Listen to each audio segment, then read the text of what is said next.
Hey, it's Sean here, agency veteran turned business strategist, Forbes business coach, and host of the Growth Code podcast. The place to be if you're looking to grow your agency with more ease and less stress. And I am here today with Simon Collard. Simon is an agency only fractional CFO.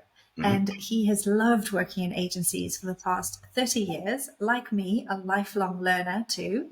And for the past 12 years, he's been working as a CFO for hire, focusing on helping independent SME agencies to grow and prosper. Simon, it's so great to have you here. Thank you. It's a pleasure to be here, and thanks for the introduction. And today we're going to be talking about something that I really love to geek out on, which is numbers. And this is sometimes a tricky thing for creative people to work on because people have limiting beliefs around numbers, or I'm not good at numbers, or I don't like looking at numbers. Well, But it's let's talk about making it simple. So mm, where should we start? well. I think it's. I mean, it's almost an accepted thing that people can shy away from numbers as if that's kind of an acceptable thing to do. Now, and I understand that, but at the same time, it's unavoidable because numbers, finances is the language of business to a certain extent, and so you can't avoid it. My advice and my approach with all of my clients is to keep it as simple as you can do, because there's nothing more off-putting than a complex spreadsheet or a complex report, which you feel like you need a degree in accountancy to understand. And I see these things all the time, and I get pulled into them because I love numbers. I'll geek out with numbers, but you can't do it in a half-hearted way. You have to fully commit to it.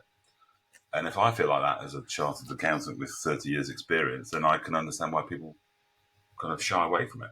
So simple. And I keep my reports as simple as possible because I think that's the way to get real impact and get insight into your business. And in reality, a simple agency P&L is three or four numbers. It's revenue. It drives all agencies. What is your revenue for this month, this year, next quarter? It's staff costs. That's the key one. That's our biggest cost by a country mile. And the ratio between those two will tell you how successful your business is, how successful your agency is. That's the number one sort of KPI, and you need that kind of standing out in your P&L. Some agencies will have freelancers. I like to keep freelancers as a separate line as well because it's a variable cost and can be tweaked up or down depending on how busy you are, how much revenue um, you're pulling in. And then there's overheads, but I don't get terribly excited about overheads because they're usually fairly constant, but they are there. And if you've got those four numbers, you've got a P&L. You've got net margin, you've got compensation to revenue, KPI, which can tell you an awful lot about how your agency is doing.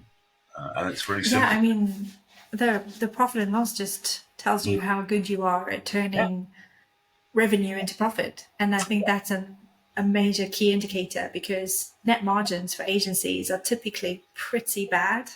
Yeah. There's not a lot of room for error.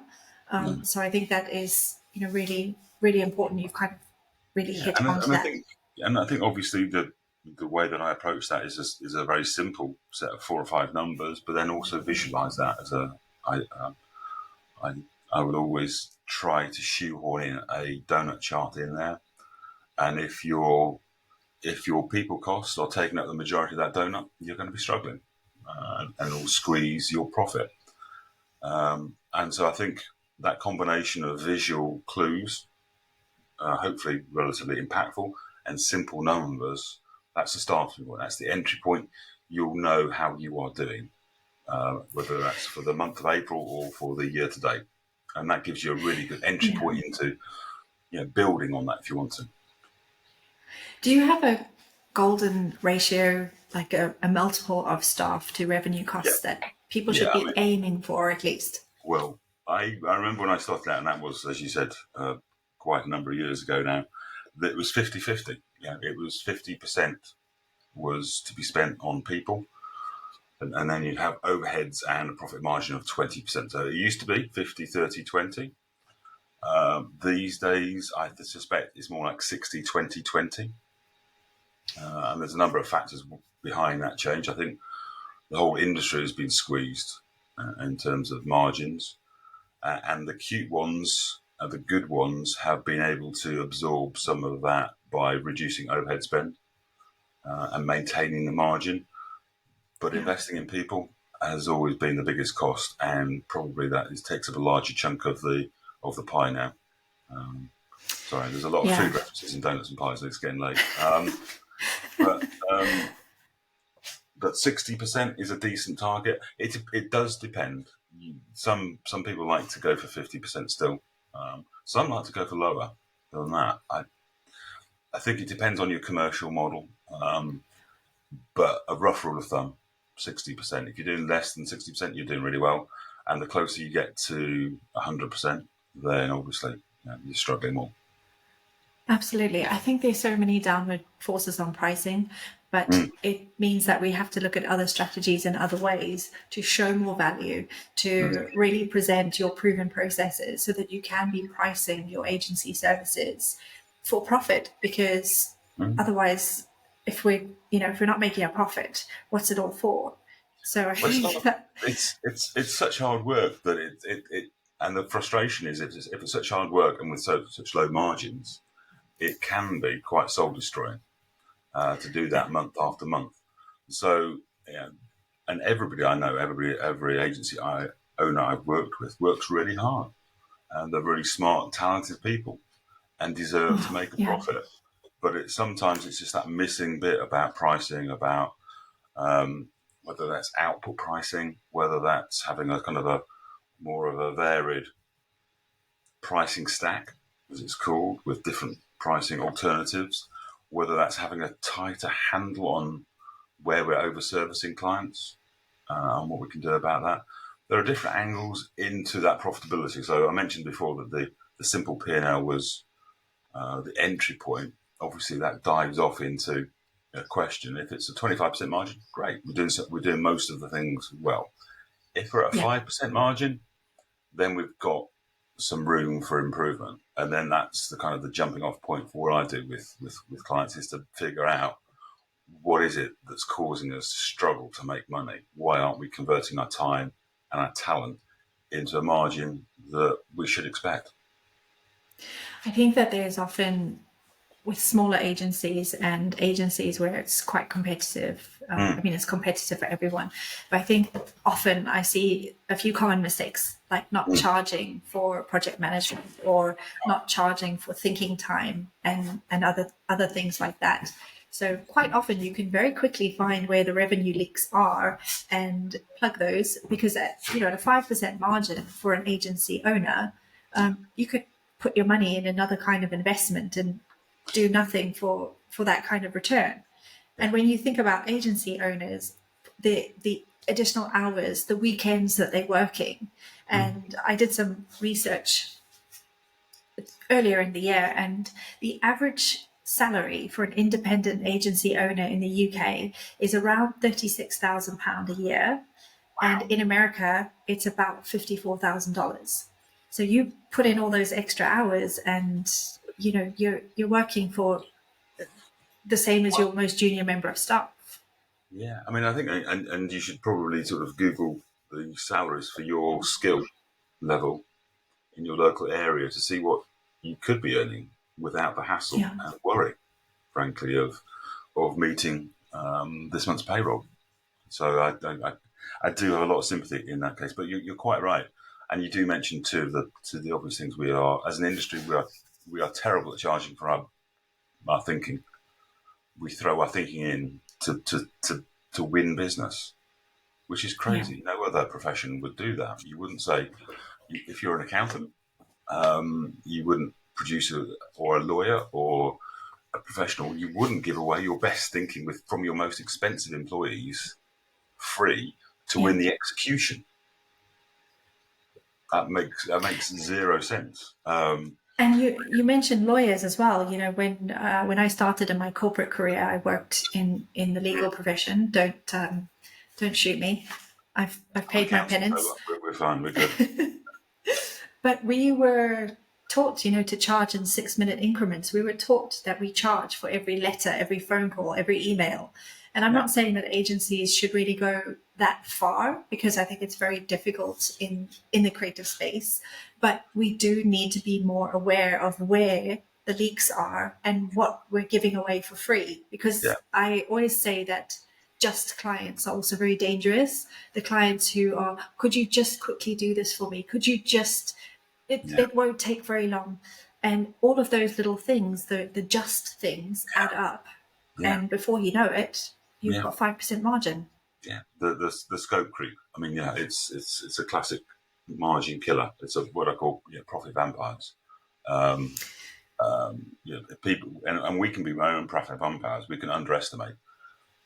We can overservice, and that can, as you know, that can be because the worst type is when we really like the client and we want to do a really good job, and so we push the service levels and don't worry so much about the margin. Or you can have a particularly demanding client, a really aggressive client who you want to over provide for to keep them happy, so that you don't get the unhappy phone call. So there are so many margin killers, and I think uh, my approach is twofold. One is which really is let's look at which ones they are. Let's do some simple um, measurement, and then figure out whether we're happy to overservice at that level. Um, and so I always talk about conscious overservicing. It's unconscious. We're just doing it as a matter of our working day and responding to it, rather than Yes. thinking, actually, am I going to say yes or am I going to say no here? What's the best thing to do? And Yes. that boils down to a little bit of training and empowering of your project managers and account managers to know what's going on with their behaviour. I just want to repeat that because I really like that term that you've used of conscious overservicing. Yeah. Because when you have clients who I call them either best buyers or ideal clients, these are the clients who are going to help you to grow the agency. Yeah. There is an element of nurturing and creating a wow and delivering an exceptional service, or looking around the corner for Yeah. those clients to see what's coming and what you can present to them to add even more value. And I really like that term of conscious over delivering. Yeah. I think that's just brings it into the light quite perfectly. It is. I mean, because I think if you're doing something consciously, there's a rationale there. There's a business decision for doing it. That's fine.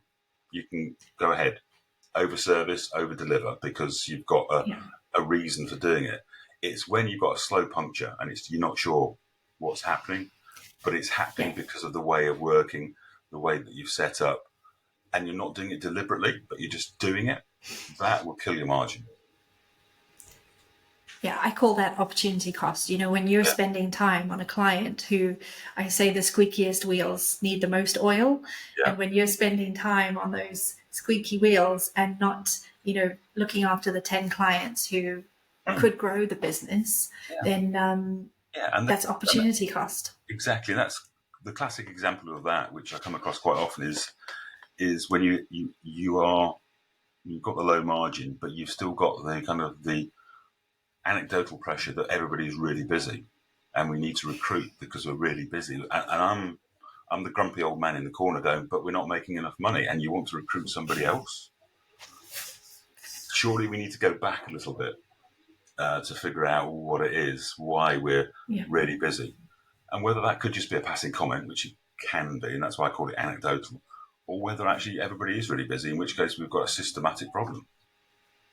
Absolutely. I'm laughing because I've had that conversation a few times this week, actually. But when it comes to productivity inside the team, I always think there's always room for improvement. And I always like the idea of making 1% improvements wherever we can. Yeah. And I remember back in my agency days, I had read an article, I think it was a McKinsey article, about how employees spend approximately 5 hours per week looking for documents or searching for files. So I thought, hold on, let me do the math here. At the time, I had a team of about 21 or 22. And I did the math on our hourly rate, and it was eye watering. And so we started to put in place things to save time on looking for files. Where can we find the 1% efficiencies? And it's those small incremental improvements that I think Well, I no, used the phrase small hinges swing big doors. well, that's actually quite a big hinge and quite a big door, because that's 5 hours. That's I'm trying to do the maths in my head, but that's getting on for nearly 20% of a working week, which you could free Yeah. up. Um, There's your which I 4 day week right there. was going to say, well, it's a 4 day week, but it's also on a team of 20 people. That's probably 4 people. Wow. Yeah, Yeah. I'm going to remember that one. Thank you. Yeah, I'll try and find that article as well, and I Yeah. can put that in the show notes because it was eye watering when I worked it out at that time. And so I always say innovation happens an inch at a time. It doesn't always happen dramatically. And if you can, as a business owner or an agency owner, work with a CFO or work with somebody, even Mm. if it's an hour a week, to Yeah. find these leaks and find these things from where you are now to where you could be in 12 months is Yeah. No, dramatic. I know. I'm really glad you brought it up because I mean, oftentimes you see um, innovation and efficiency pitted against themselves as being mutually exclusive. That you can't.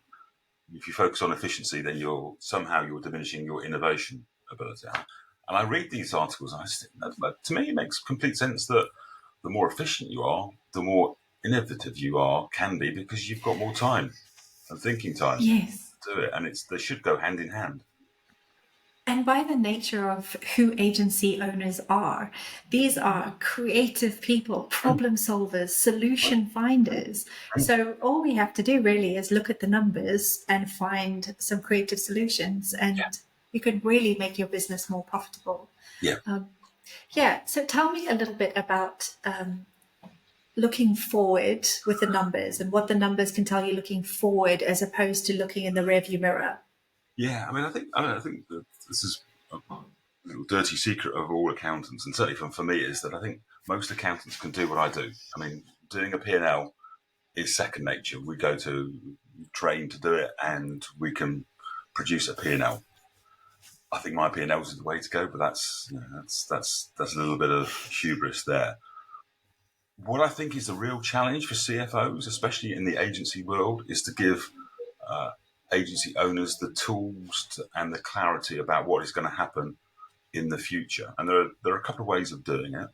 One of which is obviously to have a very good revenue forecast, a clear revenue forecast, and to be clear that only confirmed projects go in there, so that you know what your worst case scenario is. Knowing what your revenue is going to be, and then knowing what your break even point is, then will give you that kind of, okay, what's happening next month. That's you'll have a pretty good idea how the month is going to turn out. Building on that, I would always advise that you have a pipeline, whether that's a spreadsheet or HubSpot, that is sort of mirrors the sales funnel, so you know how things are coming through, so that you're beginning to look forward and going, okay, I've got a revenue drop off in months 2, 3, and 4.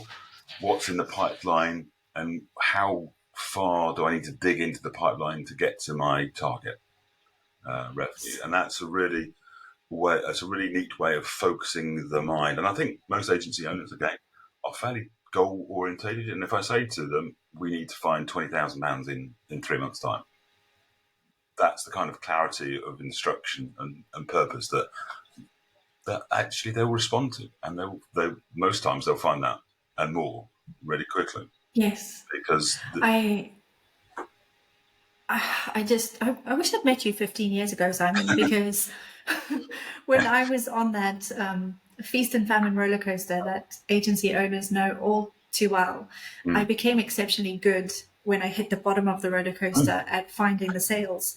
yeah, But if you just had somebody to yeah, speak to, like yourself, the and you could canary, say, okay, this is what's happening now, this yeah, is what we need to look at in terms of the pipeline, yeah. I think there would be a lot less Pepto Bismol going down my Oh yeah, my yeah. throat. A lot less stress. And the third track, so it's confirmed revenue, sales funnel, and then I think the one which I'm exploring more and more these days is measuring marketing activity.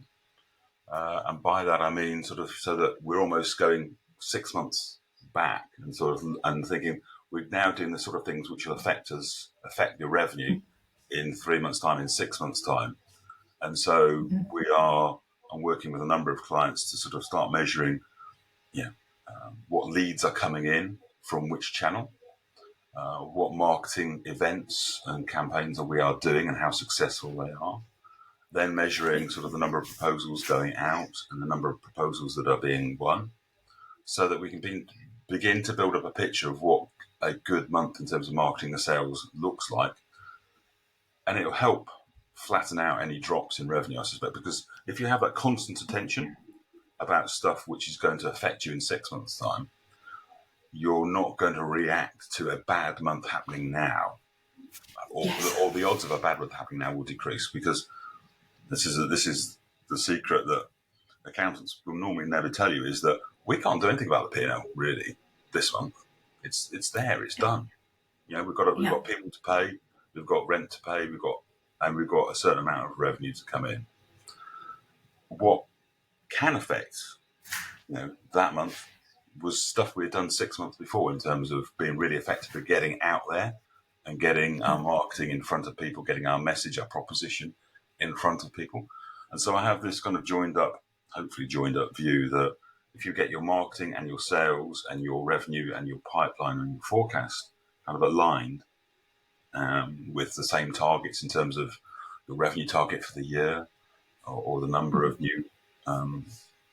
pitches that you need to win, whatever they are, that just takes the pressure down a little bit, because you'll know that you're doing the right things, and that the odds are you might have the odd bad month, but having one bad month in 12 is okay. Having Exactly. 5 or 6 is not okay. And those results are just reflections, as you said. And I want to add another secret to that, because I Are we always sharing? Are say, we sharing? we're sharing, we're going all in. Mm. TMI. I Yeah. always say that the secret to raising your day rate, the secret to exponentially increasing your pricing, is to have a full pipeline, Yeah. because it gives you the confidence, and you're Yeah. not operating from a place of scarcity and operating from a place of I need to win the next contract because we're in the dump. Yeah. And also you get to pick the leads that you go after, or you get to qualify the leads better, which will help you to increase your conversion rate just by qualifying better. So there's literally no downside to tracking these numbers and to No. looking at the profit No. and having an accurate forecast. Yeah. 100%. Because I think, and we all know it, that if we're writing a proposal and we're coming to the price bit, whether we do that at the end or the beginning, we all know that little voice which says, maybe I can just discount this because I need the work. Mm-hmm. And it's there, and we should acknowledge that. If you've got a full pipeline and your forecast looks healthy, no, this is the price. There's Yeah. nothing more powerful than saying, this is my price for doing this. Yeah. And if you sort of Yeah. discount yourself, you can be sure that they'll push for a bigger discount as well. Oh, absolutely. I think you have to give yourself room to maneuver Yeah. in that pricing and the psychology of it. I think Yeah. it's really important just to repeat a couple of things that you've just said, because this is something I really want people to hear. Having an accurate forecast of actual projects and having a separate forecast of your pipeline Yeah. is really important. I think that's the key word there, isn't it? Having separate forecasts for those two Don't things. don't cross the beams. Never cross the beams, because you need to have a clear idea about your worst case scenario, which is confirmed work. The pipeline may or may not happen. And there's a lot of discussion around whether you have a weighted figure. I'm slightly old-fashioned in the sense that I think that pipeline is either going to be won or lost. It's binary. I'm much more comfortable with saying, this is where we are, this is where we need to be, this is how much of the pipeline we need to win, and keeping it very simple. So 100% keep them separate. If you mix them, you'll be confused and you lose that clarity. And as soon as you lose clarity, then it loses impact, and probably the effectiveness of it drops by 50%. You also slip into that false sense of security when you see a pipeline and you think, oh, the pipeline's looking good. But actually, no, there's a forecasted pipeline, and you need to do your follow-ups. You need to be nurturing the leads and chasing and trying to close things. This is especially true when you're running a decent sized agency, or even a small size, because you do not want forecasting to reflect people's personalities, because you'll have a mixture of pessimists and optimists. The optimist will say, I've had a conversation with a client, they promised me this project. It will start next month and it'll be £20,000. That's a conversation. A lot can go wrong on that. And so you want to take out the kind of the optimism, the pessimism out, and have some rules and just say, if it's confirmed, you have to have kind of written permission, written confirmation that the project is starting at an agreed price. If you have one optimist in there, they'll throw it out. Mhm. Likewise with the pessimists, because they're probably a little bit too cautious. Clear Yeah. rules about what goes in there. Written confirmation is ideal. We've talked about those kind of risks of the pipeline and potential work versus actual work. The other thing that I want to just talk on, because it's brought up a trigger for me when you talked about the pessimists and the optimists, Yeah. is I want to talk about existing clients, because I've had a couple of clients recently where more than 70 or 80% of their revenue was tied to less than 20% of their client base. And I myself had a similar situation where we had won some retainer business from two clients, and it was just under 700k, which was a huge proportion of our revenue. And within the space of 2 months, both of those clients pulled the contracts at the same time. And I just remember how the world fell out of me, and I just thought the floor just disappeared, and I didn't know what I was going to do or how I was going to recover. And what percentage? Let's talk ratios of clients retained work, Well, because I don't like retainers. yeah. First of all, let me offer my retrospective sympathy, because that's a terrible situation to be in. It's a great lesson. It is. I mean, I'm going to caveat this by saying it probably depends on what type of industry you're in, as to the sort of the size, because in one of the sectors I work in, which is design and build, you are inevitably going to get a little bit of the spikes when projects are fairly full on in the build phase. The classic one is having your top 5 clients making up 60% of your revenue, with no one client being bigger than your profit margin. That's Okay. it's a nice rule. It's a nice rule if you've got a 20% margin. If you've got a 5% margin, a little bit harder to implement as well. But the reason for that is you don't want to lose your profitability from one phone call. Yeah. So it's a nice position to be. Now, just following up from that, it's not always possible to that, because we're not going to walk away from a big client, because if we lost the client, then it would be bad. What I would say is a couple of things. One of which is you've got to mitigate the risk. So, again, it's a donut chart. If your donut chart has got 70% of your revenue coming from 1 or 2 clients, you have to take some mitigating steps, because clients do not love you. They will leave you at some point if it suits them or the CMO moves on. So you need to build up your cash buffer so that you buy more time to react. It's vital. The bigger the cash buffer, the longer you have to recover. You also need to accept that you need to invest when you're making money. So if you're making good profit margins off the back of 1 or 2 big clients and your margins are good, invest in marketing, whether that's a marketing executive or outreach, or improving the SEO on your website, or doing more events. You've got to invest to build up, because you need to build up that pipeline and those clients so that you are less dependent on them. And then I suppose the other thing is to make sure that you're as watertight as you can be. I do see an awful lot of people with fairly weak contractual obligations. If you can get a termination period in there, the longer the better, and that obviously would help with retainers. But if your client can walk away with a month's notice, then it's not a great deal of safety there. So those 3 things are probably the best things to do. And those are the roller coasters. And I think, if you're making good money off the back of one or two clients, you have to diversify before you have to diversify because, Yes. and I've seen Yeah. one of my clients way back.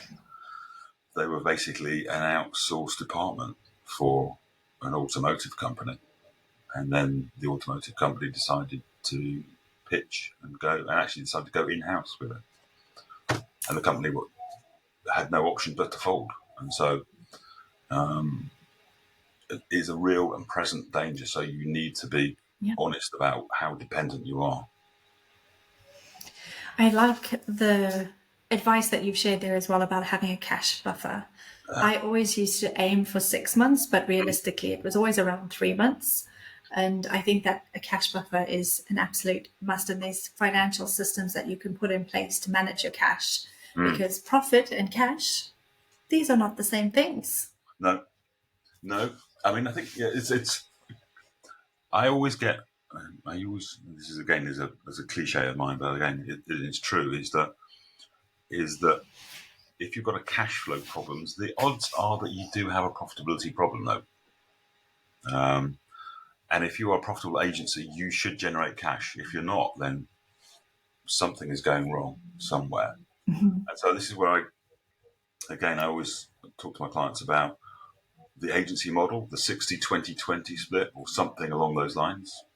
But then what do you do with the profit is another question. And that's when they can get muddied in terms of dividends, in terms of tax, in terms of investments, in terms of return for the shareholders as well, and possibly bonus schemes as well. So I think fixing cash flow most times is about fixing profitability and having some discipline about cash management. You you can't solve a cash flow problem, I don't think, without sorting out your profitability problem. I'm so glad you said that because my Mm. bugbear is when I hear agency owners say things to me like, we've been told that we should set up retainers because it'll help with our cash flow problem. And that's just a band aid for a deeper problem, which is profitability. And often agencies, if they don't have the business model for retainers, retainers are really resource intensive to man and to operate. Mm. And so it's not going to actually help the problem because you have a higher cost to No, deliver retainers. no, no. I mean, retainers can be good. They can be bad. It depends how you manage them. But if they're unprofitable, they will be a drain on your cash flow. Yeah. It's It needs to be a really strategic business model that's set up with the right yeah, yeah, systems. yeah. And you have to have the right people, and you have to have the right management approach to it, and the tools to manage it, and also to know when you're consciously or on subconsciously over servicing it, because Consciously over servicing. it's very easy with a retainer to slip into over servicing because they're a retained client, and you need to keep them happy. Again, go back to, do you need to? And I always again try to take a more. I'm always trying to figure out ways of not doing finance, which is but if you're looking at a client, I always look at the profitability because I am who I am. But also, I also want to look at the outputs. Are we outperforming? What can we figure out the ROI on what we're doing? Would be ideal. Is the client happy? Yes. Are we happy? These are important things to think about when we look at clients, especially retained clients, because you have to have iron discipline with retained clients that we have booked out. We've allowed 50 hours this month, and this is what we need to achieve for the client in those 50 hours. Have we matched those two up as close as possible? If you can match the outputs with the time, great. But you do need talented, strong-willed people to do that.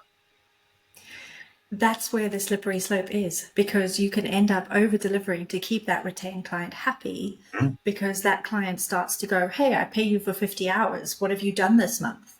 Yeah, And I think that is kind of leads me on to the golden unicorn of value-based pricing, yeah, which I don't think is I don't think any agency is necessarily going to have all of their revenue in the value space No. until they are famous, like Ogilvy or McCann or, the really big guys. And so you have to get really good and you have to train your team to get really good at showing value, not Mm. just trading time for money. That's a skill to develop is showing value. It's something I get a little bit passionate about, as you can Mm. tell. Yeah, I mean, value pricing is fascinating and quite challenging. It's not an easy option No. for people, and I think it's a process. I genuinely think it's a process, and there are some simple steps you can make along the way, rather than leaping. Because I don't think you can go from a kind of a time and materials to a value price based system. You need to follow the process, and I think how far you get will depend on your clients and how talented your team is at learning and adapting to the new way of thinking. But there are some signposts along the way. I think outputs is for me, is a very simple way of framing what we're doing, especially for retainers. What is the output? Whether it's, I don't know, whether it's lead generation, whether it is about likes, whether it's about engagement. There's got to be Yeah. some. What is the measure? Again, I always go back to the measure of success.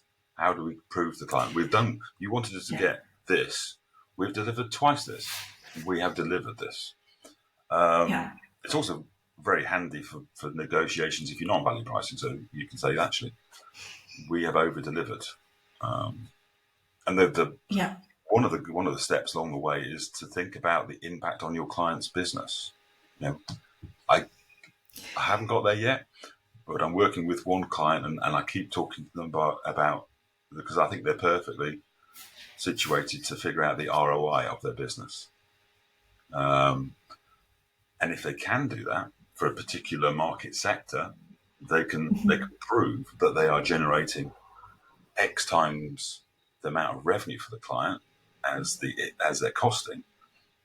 That to me is a perfect business case to say, actually, if you double your fee and we double the input, we can have an even bigger impact on your revenue. And and there'll be somebody Yes. like me on the other end going, that makes sense to me. Why wouldn't I do that? Absolutely. A few years ago I did some training with negotiators, and one Mm, of the things that just stuck in my mind was that when negotiators go into a deal, one of the things that they always have prepared is their validations for their mm, price. And so calculating the ROI for a client is a perfect example of a validation for your price. yeah. And so I just love that. I think if you can start tracking the ROI on projects for clients and Mm, keep a dashboard or keep a spreadsheet somewhere so that when you go into those pricing conversations and clients do ask you for a discount, because sometimes they do, and that's their job to get the best deal that they possibly can, but we can say, no, this is our price because this is the ROI that we're confident that we deliver. yeah. And we work up to a quality and not down to a price. That's my Yeah. favorite. That's My a good favorite. term. That's a good term. But I think it's not always possible. And one of the biggest hurdles to value pricing is sharing of information from the client side. You got to identify the clients who want to work with you, and not treat you as a supplier. And so if you can identify, that niche and those clients that are willing to be open and share and go on the journey with you, then I think value pricing will work really, really well. You've got to have Yeah, that.